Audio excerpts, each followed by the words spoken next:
Saudara yang terkasih dalam nama Tuhan Yesus Kristus, perkenankan melalui media ini kami ingin sharing dalam Alkitab, yaitu mengenai multidimensi Yesus. Karena banyak pertanyaan dan agar menjelaskan siapa sebenarnya Yesus itu.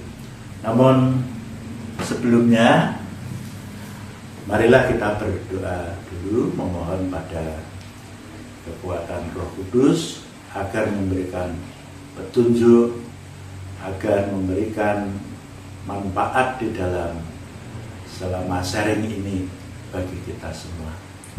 Mari kita berdoa. Bapa di surga, terima kasih atas semua berkat-Mu yang tak terhingga, baik yang merupakan berkat kebutuhan jasmani terlebih rohani. Tuhan selalu memberikan kepada kami. Pada kesempatan ini ya Tuhan, perkenan kami melalui media ini ingin memperkenalkan kepada semua orang siapa sebetulnya Tuhan Yesus itu. Dan akan kami beri judul Dimensi Yesus Kristus. Kiranya Roh Kudus-Mu mengurapi kami sehingga kami mampu atau Tuhan pakai sebagai sarana banyak orang mengenal Tuhan Yesus Kristus. Sertai sampai dengan selesainya nanti Tuhan, ampuni dosa dan kesalahan kami apabila di dalam kami menyampaikan firman-Mu ini ada yang tidak sesuai dengan kehendak-Mu. Di dalam nama Tuhan Yesus Kristus kami telah berdoa dan mengucap syukur. Amin. Saudara yang terkasih dalam nama Tuhan Yesus Kristus, saya akan share kepada saudara-saudari semua dengan banyaknya pertanyaan, banyaknya pendapat siapa sebenarnya Yesus itu, baik secara Tuhan atau secara ilahi maupun secara manusia. Saya ingin mencoba memperkenalkan siapa Yesus sebenarnya. Saya beri judul Yesus multidimensi. Dimensi yang pertama, Yesus sebagai Tuhan. Saya ambilkan ayatnya dari Yohanes 13 ayat 13 yang berbunyi demikian. Kamu menyebut aku guru dan Tuhan, dan katamu itu tepat, sebab memang akulah guru dan Tuhan. Itulah dimensi yang pertama, Yesus adalah Tuhan. Selanjutnya, Yesus juga Allah. Saya ambil dasar dari ayat Yohanes 1, ayat yang pertama. Pada mulanya adalah firman, dan firman itu bersama-sama dengan Allah, dan firman itu adalah Allah. Jadi di sini menjelaskan bahwa Yesus itu juga Allah. Gitu. Lalu yang berikutnya, Yesus sebagai firman. Ayatnya sama dari ayat tadi, Yohanes 1 ayat 1 sama. Pada mulanya adalah firman, firman itu bersama-sama dengan Allah, dan firman itu adalah Allah. Selanjutnya, definisi Yesus sebagai manusia. Dari ayat tadi, dan firman itu telah menjadi manusia dan diam di antara kita. Dan kita telah melihat kemuliaannya, yaitu kemuliaan yang diberikan kepadanya sebagai anak tunggal Bapa, penuh kasih karunia dan kebenaran. Jadi Yesus di samping satu sisi Allah, definisi yang lain Yesus juga sebagai manusia, menjelma, inkarnasi menjadi manusia. Berikutnya, definisi Yesus sebagai Mesias. Saya akan bacakan dari Matius 16 ayat 16. Maka jawab Simon Petrus, "Engkau adalah Mesias, Anak Allah yang hidup." Jadi itu yang menurut ayat tadi, bahwa Yesus juga Mesias. Selanjutnya saya akan membacakan ayat yang mendukung ayat tadi, yaitu Matius 16 ayat 63 dan 64. Tetapi Yesus tetap diam. Lalu kata imam besar itu kepadanya, "Demi Allah yang hidup, katakanlah kepada kami, apakah engkau Mesias, Anak Allah, atau tidak?" Jawab Yesus, "Engkau telah mengatakannya. Akan tetapi aku berkata kepadamu, mulai sekarang kamu akan melihat Anak Manusia duduk di sebelah kanan yang Maha Kuasa dan datang di atas awan-awan di langit." Itulah, dan sebetulnya masih ada ayat lain yang menyatakan bahwa Yesus adalah Mesias. Dari Lukas 9 ayat 20, Yohanes 20 31, Kisah Rasul 5 ayat 42, 922, 18:5, 18:5 dan 28.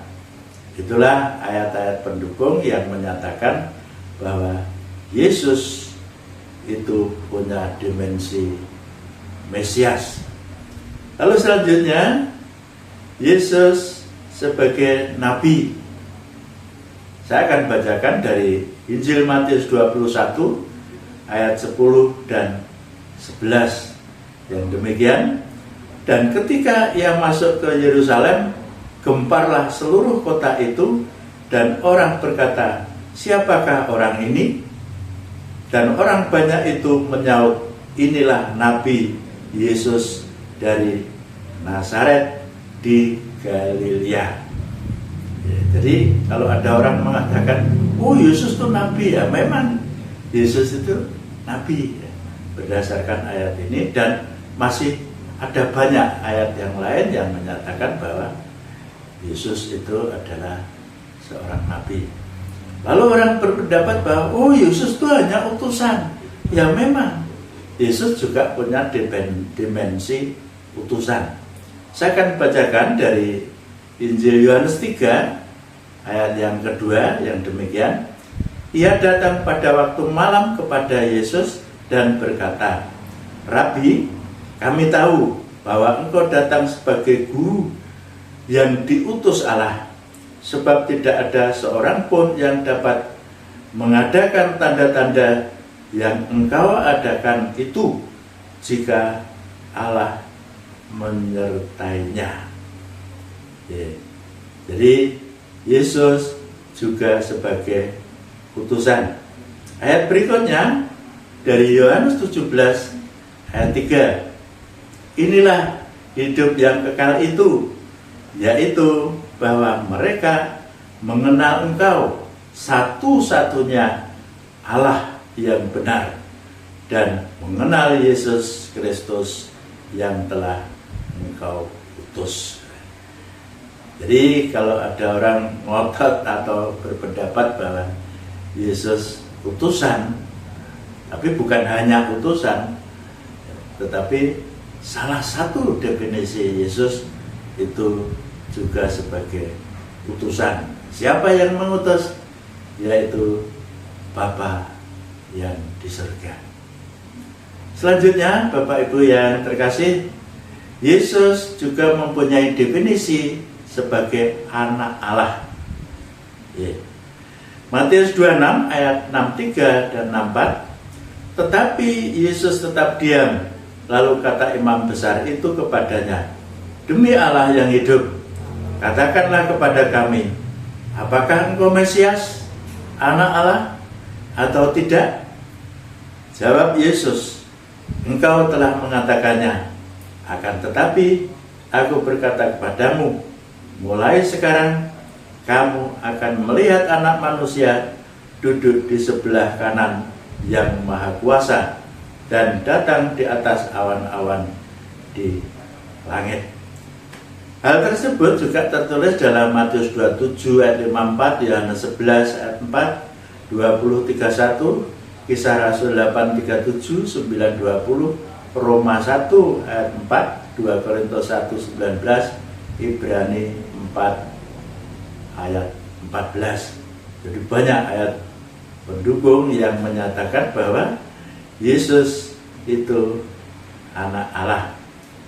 Selanjutnya, definisi lain, Yesus juga disebut sebagai anak manusia. Saya akan bacakan ayatnya di Matius 9 ayat 6. "Tetapi supaya kamu tahu bahwa di dunia ini Anak Manusia berkuasa mengampuni dosa.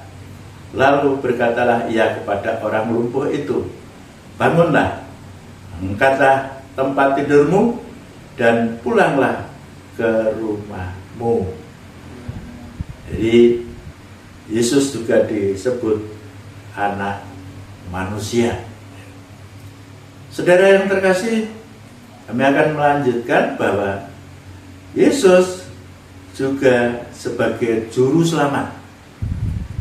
Di definisi juru selamat, saya akan bacakan di Lukas 2 ayat yang ke-11. "Hari ini telah lahir bagimu juru selamat, yaitu Kristus Tuhan di kota Daud." Jadi jelas, dan ini juga ditulis banyak ayatnya. Kisah Rasul 13:23, Filipi 3:20, 1 Tim 1, 1 dan 2, 1 Tim 1 ayat 10, Titus 1 ayat 4, 2, 13, 3, 6, 2, dan selanjutnya. Jadi banyak ayat pendukung yang menyatakan bahwa Yesus itu juga juru selamat. Saudara yang terkasih, selanjutnya Yesus juga punya definisi Raja Damai. Ibrani 7:2, "Kepadanya pun Abraham memberikan 1/10 dari semuanya." Menurut arti namanya, Melkisedek adalah pertama-tama Raja Kebenaran dan juga Raja Salem, yaitu Raja Damai Sejahtera. Ayat ini meskipun tidak secara spesifik diarahkan atau ditujukan kepada Yesus, tetapi dari kata-kata firman ayat ini menyatakan bahwa dia adalah Raja Damai Sejahtera. Itu gelar yang diberikan kepada Yesus. Selanjutnya, Yesus juga sebagai Raja. Saya akan membacakan Lukas 23 ayat 2 dan 3. "Di situ mereka mulai menuduh dia, katanya, telah kedapatan oleh kami bahwa orang ini menyesatkan bangsa kami dan melarang membayar pajak kepada Kaisar, dan tentang dirinya ia mengatakan bahwa ia adalah Kristus, yaitu Raja." Pilatus bertanya kepadanya, "Engkaukah Raja orang Yahudi?" Jawab Yesus, "Engkau sendiri mengatakannya." Hal tersebut juga ditulis di dalam Yohanes 18 ayat 37 yang demikian. Maka kata Pilatus kepadanya, "Jadi engkau adalah Raja?" Jawab Yesus, "Engkau mengatakan bahwa aku adalah Raja.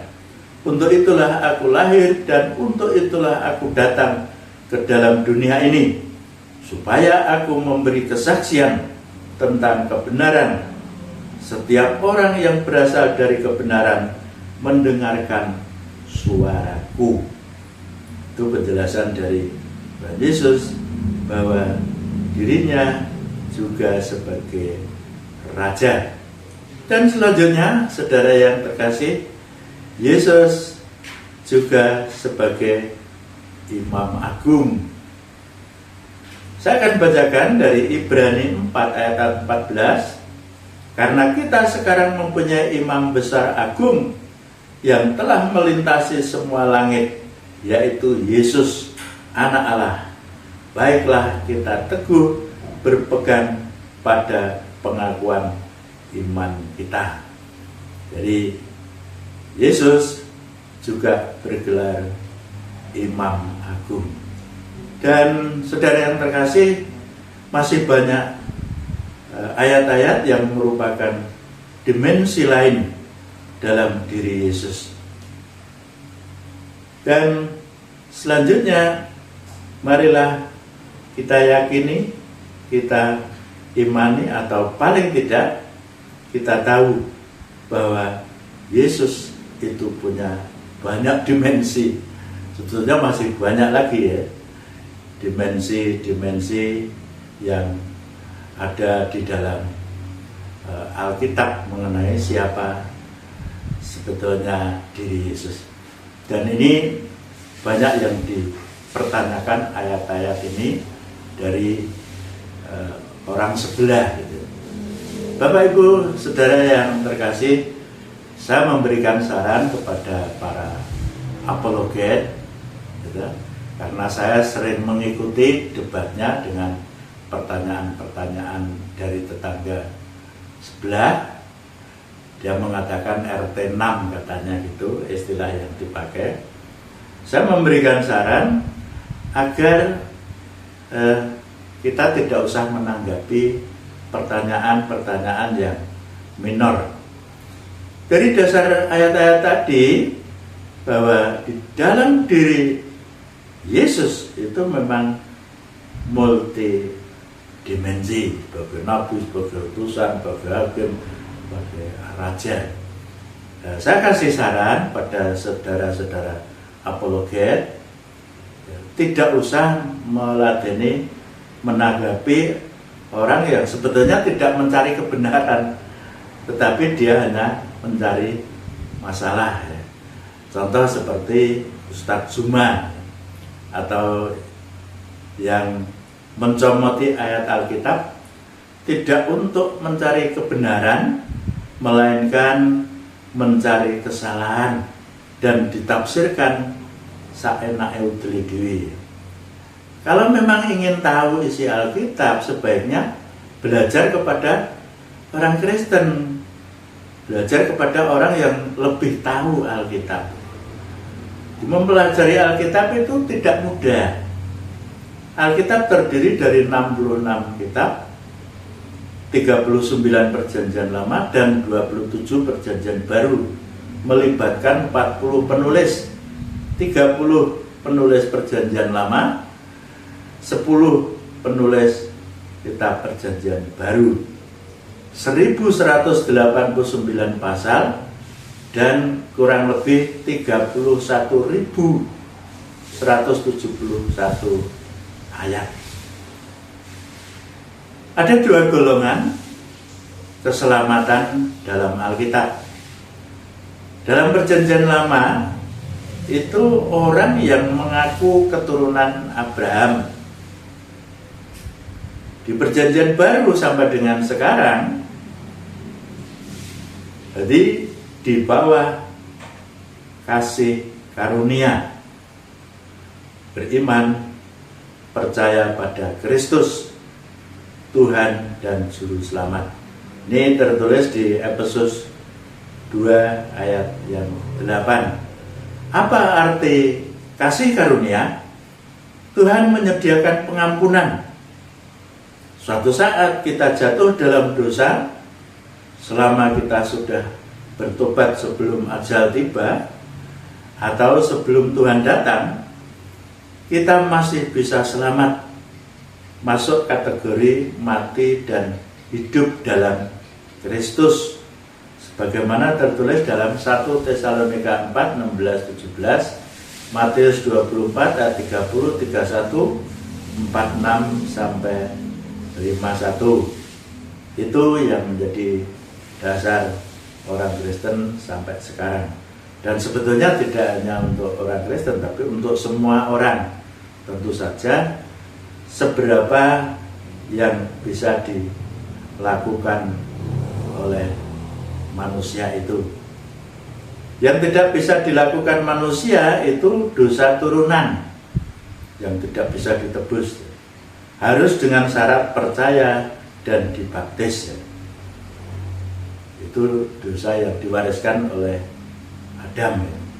Tapi kalau dosa perbuatan itu selama kita bertobat sebelum ajal tiba, kita bertobat sebelum Tuhan datang, Tuhan akan mengampuni dosa-dosa itu. Makanya salah satu alinea yang tertulis dalam iman rasuli itu ada kata pengampunan dosa, kebangkitan daging. Saya setuju kebangkitan tubuh, sebab daging tidak mempunyai darah dan daging tidak mempunyai jatah dalam kerajaan surga. Jadi saya setuju kebangkitan tubuh dan hidup yang kekal. Itulah saudara-saudaraku yang terkasih dalam nama Tuhan Yesus Kristus. Kiranya apa yang kami sharingkan ini bisa berguna, bisa bermanfaat bagi saudara-saudari sekalian, baik yang sudah mengenal Tuhan Yesus secara utuh maupun belum. Saya sengaja memberikan definisi Yesus ini karena memang banyak orang menganggap bahwa Yesus itu hanya nabi, Yesus hanya utusan dan lain sebagainya. Dari dasar ayat yang kami sampaikan tadi, semoga menolong kita untuk memahami bahwa siapa sebenarnya Tuhan Yesus itu. Demikianlah Bapak Ibu yang terkasih. Saya mohon maaf apabila di dalam kami menyampaikan segala sesuatu ini ada hal yang kurang berkenan di hati Bapak serta Ibu. Marilah kita akhiri dengan doa. Terima kasih Tuhan, Engkau telah menyertai kami melalui Roh Kudus-Mu, memberikan hikmat kepada kami sehingga kami mampu men-sharingkan definisi Tuhan Yesus Kristus melalui ayat-ayat firman-Mu. Semoga ini bisa bermanfaat bagi kita semua. Ampuni Tuhan apabila dalam kami menyampaikan firman-Mu ini ada yang tidak sesuai dengan kehendak-Mu. Di dalam nama Tuhan Yesus Kristus kami telah berdoa dan mengucap syukur. Amin.